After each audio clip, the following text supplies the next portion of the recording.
प्रभु यीशु मसीह के नाम में आपको अनुग्रह, शांति और आशीष मिले।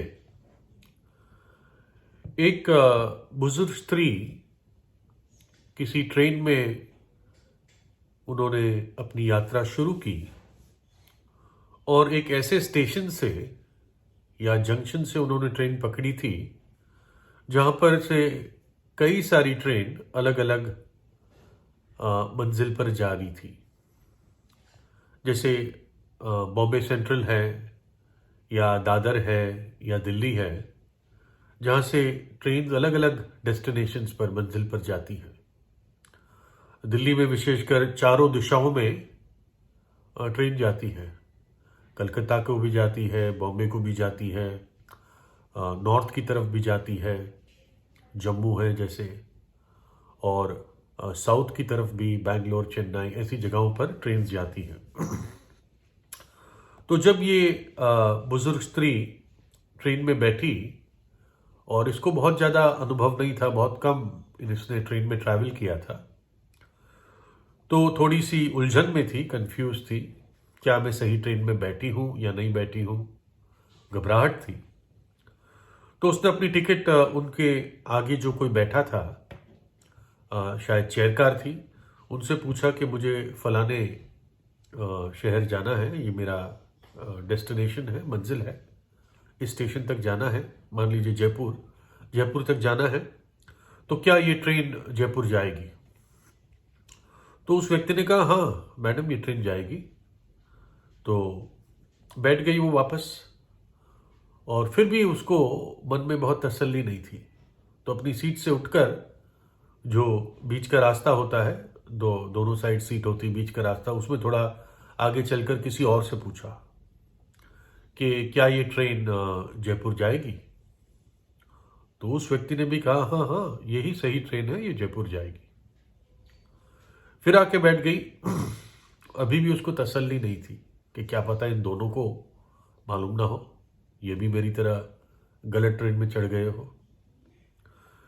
तो इस उलझन में थी। थोड़ी देर में, अभी ट्रेन चालू नहीं हुई थी, टीटी आ गया, जो टिकट कलेक्टर होता है, अपने यूनिफॉर्म में था, और एकदम उसको देखकर उसको राहत सी हुई और उससे पूछा कि सर ये ट्रेन जयपुर जाएगी? उसने कहा हाँ, ये ट्रेन निश्चित रूप से जयपुर जाएगी और ये सही ट्रेन है।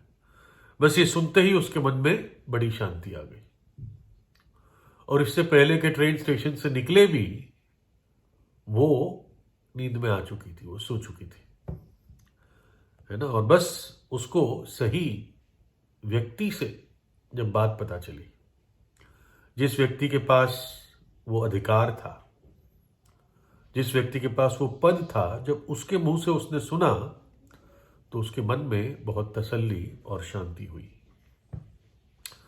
और यही विश्वास है, सही अधिकार पर, सही पद पर, सही व्यक्ति पर विश्वास करना। तो जब अधिकार रखने वाले व्यक्ति के मुंह से कोई वाक्य निकलता है, तो सारा संदेह दूर हो जाता है, दिल का सारा शक दूर हो जाता है, और मन शांत हो सकता है। एक व्यक्ति को पैरालिसिस हो गया था, उसको झोला मार गया था, और उसके मित्रों को पता चला कि फलाने के घर में प्रभु यीशु मसीह आए हुए हैं। तो उन 4 लोगों ने उस झोले से मारे हुए व्यक्ति को खाट पर उठाकर उस घर पे ले गए, जहां पर उनको मालूम था कि प्रभु यीशु उतरे हुए हैं। तो घर के चारों ओर बहुत भीड़ थी, भीड़ में प्रवेश नहीं कर पा रहे थे। तो उन्होंने जो कच्ची छत थी उसको तोड़कर उस खाट को नीचे उतारा, और जैसे उस खाट को नीचे उतारा, जो एक बहुत अजीब दृश्य था, किसी का घर, किसी और की छत, और आप अपने काम के लिए छत को तोड़ रहे हो। कच्ची छत थी, तो उन्होंने वो बड़ी बड़ी मिट्टी की टाइलें हटाई होगी, जहां तक मैं समझता हूं, और उसको उतारा। और जब उसको उतारा तो उनका विश्वास ये था कि प्रभु यीशु इसको चंगा करेगा, इसको ठीक कर देगा। क्योंकि उन्होंने सुना था ये बोलता है और लंगड़े चलने लगते हैं, चाहे जन्म से लंगड़ा क्यों ना हो। ये स्पर्श करता है तो अंधे भी देखने लगते हैं, गूंगे बोलने लगते हैं, बहरे सुनने लगते हैं, मृतकों में भी जान डाल देता है। तो इन बातों को सुनकर इनके दिल में भी विश्वास था कि हमारे भाई को भी, हमारे दोस्त को भी यीशु मसीह ठीक कर देंगे। लेकिन जब उन्होंने उसकी खाट को प्रभु यीशु के सामने रखा तो प्रभु यीशु ने कहा, बेटे तेरे पाप माफ हुए, बेटे तेरे पाप माफ हुए। प्रभु यीशु ने चंगाई की कोई बात ही नहीं की। शायद उसके दोस्त निराश हो गए होंगे, कह रहे हम तो चंगाई के लिए लाए थे और गुरुजी तो पाप माफ कर रहे हैं, है ना। लेकिन जो वहां पर और धर्म गुरु भी आए थे जासूसी करने, वो अपने मन ही मन में कहने लगे कि ये कौन व्यक्ति है जो पाप क्षमा करता है, अभी 30-35 साल का हुआ नहीं है और ये पाप क्षमा करता है। ये अधिकार तो सिर्फ परमेश्वर का होता है। और प्रभु यीशु क्योंकि स्वयं परमेश्वर है, उनके मन की बातों को भी उसने सुन लिया। और प्रभु यीशु ने उनके सामने एक सवाल रखा कि आसान क्या है, मैं ये कहूं कि बेटे तेरे पाप माफ हो, या मैं ये कहूं उठ अपनी खाट उठा और चल फिर, कौन सी चीज आसान है। और फिर प्रभु यीशु ने कहा, ताकि तुम लोगों को पता चले कि मनुष्य के पुत्र के पास, यानी मेरे पास, पाप क्षमा करने का अधिकार है। तब प्रभु ने उस व्यक्ति की ओर देखा और कहा कि बेटे उठ अपनी खाट उठा और चल फिर। और वो उठ गया, अपनी खाट उठाई और घर चला गया। प्रभु यीशु जानता था इस व्यक्ति को पहले पापों की क्षमा की आवश्यकता है। इस अवस्था में मर जाएगा तो नरक चला जाएगा, है ना। लेकिन अगर झोला मारा हुआ भी होगा और पाप क्षमा होंगे तो स्वर्ग में सही पहुंचेगा। इससे पहले प्रभु यीशु ने उसकी जो सही जरूरत थी, सही आवश्यकता थी, उसको पूरा किया और फिर उसको चंगा भी किया। लेकिन आप क्या सोचते हो, क्या ज्यादा आसान था प्रभु यीशु के लिए? ये कहना जा बेटे तेरे पाप माफ हुए, या ये कहना उठ अपनी खाट उठा और घर चला जा? दूसरी चीज के लिए उठकर खाट उठाकर चल फिर या चला जा, इसमें तो प्रभु को सिर्फ एक शब्द बोलना था। लेकिन ये कहना तेरे पाप क्षमा हुए, इसके लिए प्रभु यीशु मसीह को एक बहुत बड़ी कीमत चुकानी पड़ी। कलवरी के क्रूस पर ना केवल उस व्यक्ति के लिए परंतु हमारे लिए भी प्रभु यीशु मसीह ने अपनी जान दे दी। उस क्रूर क्रूस के दुख को सहा, उस पीड़ा को सहा, उन 3 कीलों को सहा, लहूलुहान हो गया और अपना लहू मनुष्य जाति के पापों के प्रायश्चित के लिए बहा दिया। इसलिए वो आसान नहीं था। बहुत दुख और पीड़ा के साथ प्रभु यीशु को निकलना पड़ा, ताकि ना केवल उस झोले से मारे हुए व्यक्ति के पाप क्षमा हो, लेकिन हमारे भी पाप क्षमा हो। जब हम पापों की क्षमा उससे मांगते हैं, है ना। चेक का भुगतान तब होता है जब चेक खाते में डालते हैं, है ना। अगर चेक पड़ा रहता है आपके दराज में तो वो आपके खाते में पैसा नहीं जाता, चाहे कितने करोड़ का क्यों ना हो।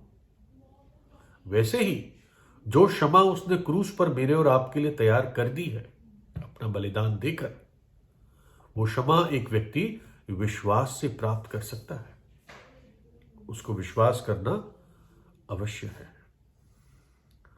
और प्रभु यीशु ने यह बात इसलिए पूरी करके दिखाई सबके सामने, क्योंकि उसने कहा ताकि तुम जानो कि मेरे पास पाप क्षमा करने का अधिकार है ना।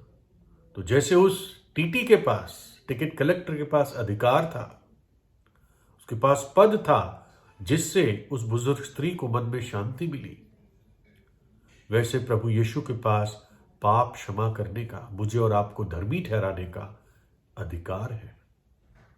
क्योंकि उसी ने कलवरी के क्रूस पर वो कीमत दी। उसके जन्म से पहले स्वर्गदूत ने यह कहा, जब वो कुंवारी के द्वारा जन्मने वाला था, वह पुत्र जनेगी और तू उसका नाम यीशु रखना, क्योंकि वह अपने लोगों को उनके पापों से उद्धार करेगा, उनके पापों से छुड़ाएगा। यीशु का नाम ही है बचाने वाला। यीशु के नाम का अर्थ ही है उद्धार करने वाला। तो उसके नाम में ही अधिकार है। उसका नाम ही पाप क्षमा करने वाला नाम है।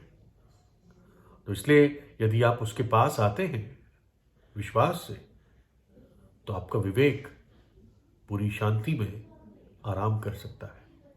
यीशु का लहू आपके विवेक को धो देगा, आपके मन को धो देगा, आपके सारे पापों को धो देगा और आपको परमेश्वर की दृष्टि में श्वेत बना देगा। ये शब्द आप भी सुनेंगे, बेटे या बेटी तेरे पाप क्षमा हुए।